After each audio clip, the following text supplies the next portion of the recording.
అందరికీ నమస్కారం. మీ అందరికీ శ్రీరామనవమి పండుగ యొక్క శుభాకాంక్షలు తెలియజేస్తూ, శ్రీరామనవమి అంటే ఈ కాలం యువతకి చాలామందికి ఎక్కువగా వివరాలు తెలియవు అని చెప్పి నేను చాలా ఇంపార్టెంట్ విషయాలు మీతో పంచుకోవడానికి ముందుకొచ్చాను. బాగా గుర్తుపెట్టుకోండి, ఎవ్వరూ ప్రచారం చేయాల్సిన అవసరం లేదు. ఒక మంచి అనేది ఎప్పుడూ దేదీప్యమానంగా తనకు తానే వెలిగిపోతూ ఉంటుంది. చెడు అనేది లేదా నెగిటివ్ అనేది ఆటోమేటిక్గా అట్టర్ ఫ్లాప్ అవుతూ ఉంటుంది. దానికి ఎగ్జాంపుల్స్ మనం చూసే సినిమాలే.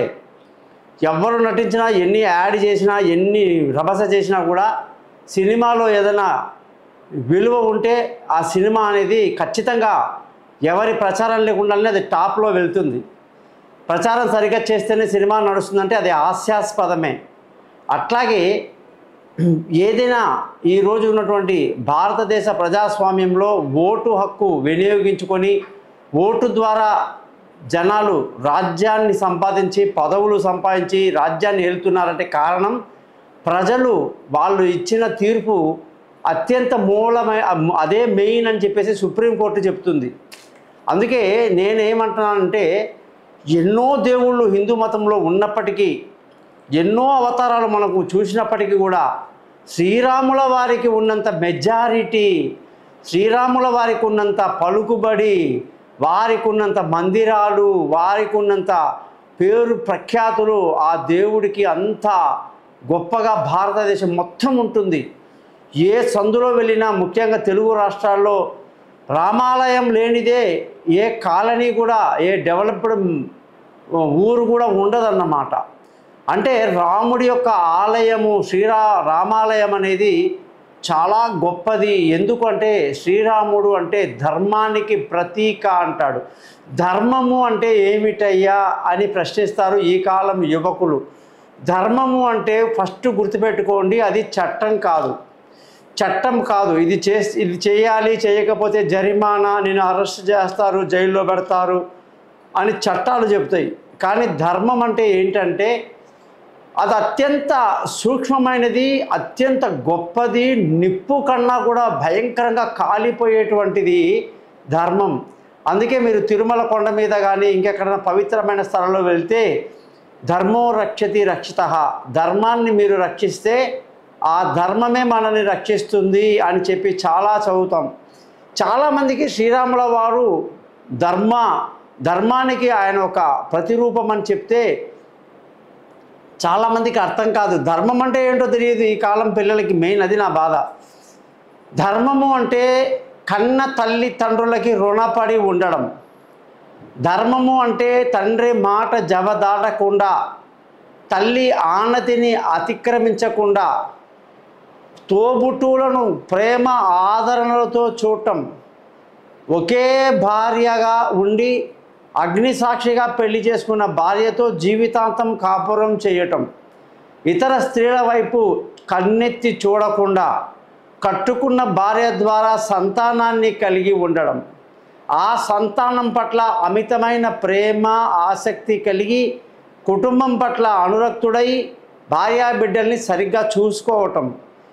ఈ విధంగా ఒక బాధ్యతగా ఉద్యోగం ఇస్తే ఆ ఉద్యోగాన్ని, ఆ సింహాసనం మీద కూర్చొని ఆ రాజ్యాన్ని రామరాజ్యంగా పేరు తెచ్చుకోవటం, ప్రజల యొక్క కష్ట సుఖాలు నిరంతరం తెలుసుకోవటం, ప్రజల్ని సంతోషంగా ఆనందంగా ఉంచడానికి ప్రయత్నించే రాజు రామచంద్రుడు అన్నమాట.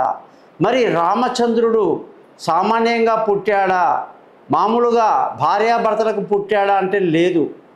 కోసల రాజ్యానికి నగరాన్ని క్యాపిటల్గా పెట్టుకొని, రాజధానిగా పెట్టుకొని అయోధ్య రాజు దశరథ మహారాజు వాళ్ళ వంశం చాలా గొప్పది. ఇక్ష్వాకు వంశం అంటారు.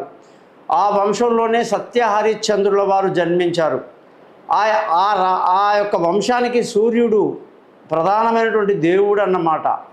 ఆ సూర్య వంశంలో పుట్టి సత్యహరిశ్చంద్రుడి తర్వాత ఈ యొక్క అయోధ్య రాజు దశరథ మహారాజు కలిగిన సంతానము మామూలుగా ఒక భార్యను చేసుకుంటే సంతానం కలగలేదు, 2 లేదా 3 ఇంకా అనేకం చేసుకున్నారు ఆయన.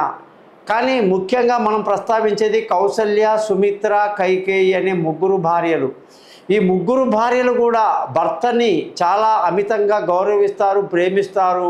మంచి భార్యాభర్తల యొక్క రిలేషన్షిప్లో సంతానం కలగకపోతే యజ్ఞం ద్వారా, యజ్ఞ పురుషుడి ద్వారా ప్రసాదాలని తీసుకోవడం వల్ల కౌసల్యకి శ్రీరాముడు, అలాగే కైకేయికి భరతుడు, లక్ష్మణుడు శత్రుఘ్నుడు, సుమిత్రకి జన్మించడం జరిగింది. వీళ్ళందరూ కూడా కొన్ని గంటల తేడాలో జన్మించారని మనకు పురాణం చెప్తుంది. అటువంటి శ్రీరామచంద్రుడు పెరిగి పెద్దవాడై చక్కటి ఆనందకరమైన బాల్యంలో తనకి అత్యంత ఇష్టమైనటువంటి చిన్న తల్లి కైకేయి చేతిలోనే చాలా వరకు పెరిగాడు ఆయన.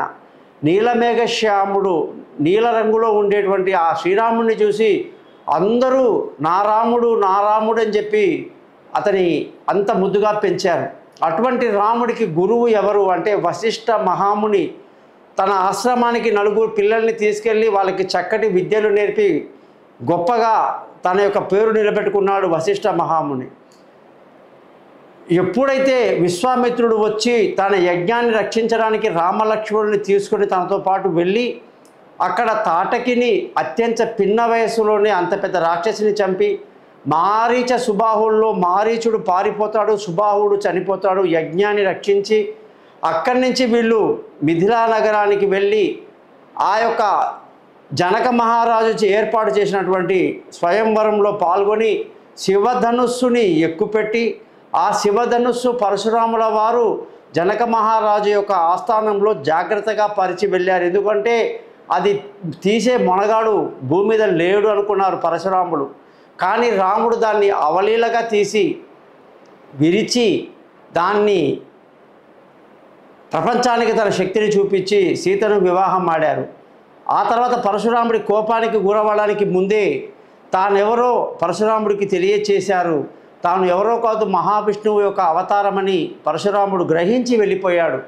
అటువంటి రాముడు రాజ్యాన్ని ఏలుతున్న సమయంలో రేపు నీకు పట్టాభిషేకము నాయనా అని ప్రకటించి ప్రపంచం దేశమంతా కూడా పండగ వాతావరణంలో ఉన్నప్పుడు కైకేయికి ఈ యొక్క చెప్పుడు మాటలు విని ఆమె తన కొడుకుకే రాజ్యం ఇవ్వాలి, రాముడు అడవికి వెళ్ళాలి 14 సంవత్సరాలను అడిగి ఆ రాముడు అదే క్షణంలో భార్యని నారచీరలతో అంటే పట్టు పీతాంబరాలు వదిలేసి ఆ రాజకుమారుడు మామూలు నారచీర ధరించి భార్యని తమ్ముడిని తీసుకొని అడవికి వెళ్ళడం, ఋషిముఖ పర్వతంలో ఉన్నటువంటి రాక్షసులందరినీ సంహరించి యజ్ఞాలను యాగాలను కాపాడి బ్రాహ్మణులను ఋషులను కాపాడి ఆ తరువాత ఎన్నో సంఘటనల తర్వాత అనేక సంఘటనలు జరిగినాయి.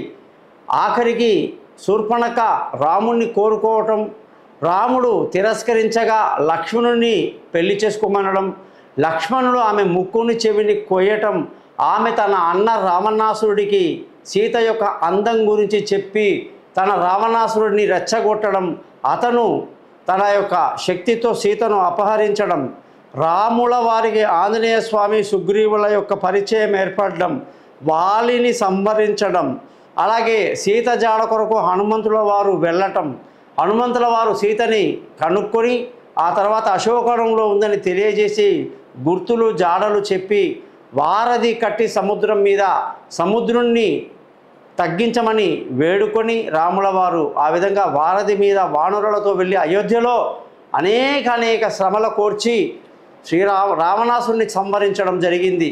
ఇంత మంచి రామాయణం కథ వింటూ ఉంటే రోజు రోజుకి మనకు ఎంతో అద్భుతంగా కనిపిస్తుంది. ఎక్కడ చూసినా రాముల వారు మళ్ళీ తిరిగి అయోధ్యకి వచ్చి సీతతో కలిసి తన యొక్క రామరాజ్యాన్ని స్థాపించడం ఆ తర్వాత కథ చాలామందికి తెలుసు.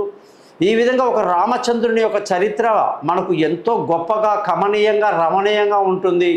అటువంటి శ్రీరాముల వారంటే నచ్చని వారంటూ ఉండరు, ప్రేమించని వారు ఉండరు. అందుకే ప్రపంచమంతా కూడా శ్రీరాముల వారి పేరు వినగానే రామ మందిరాలు రామ్ నగర్ అనేది మామూలుగా ఉండదు. ప్రతి చోట్ల రామ్ నగర్ అనేది ఉంటుంది, రామాలయం ఉంటుంది. కాబట్టి రాముల వారికి ప్రపంచ ప్రఖ్యాతి కలిగినటువంటి గొప్ప పర్సనాలిటీ అన్నమాట. అందుకే రామో విగ్రహవాన్ అంటారు. అలాంటి రాముడు ధర్మానికి ప్రతీకాన్ని తెలియజేస్తూ ఈ చక్కటి అవకాశం ఇచ్చినందుకు నమస్కారం. గోపాలయ్య గారు.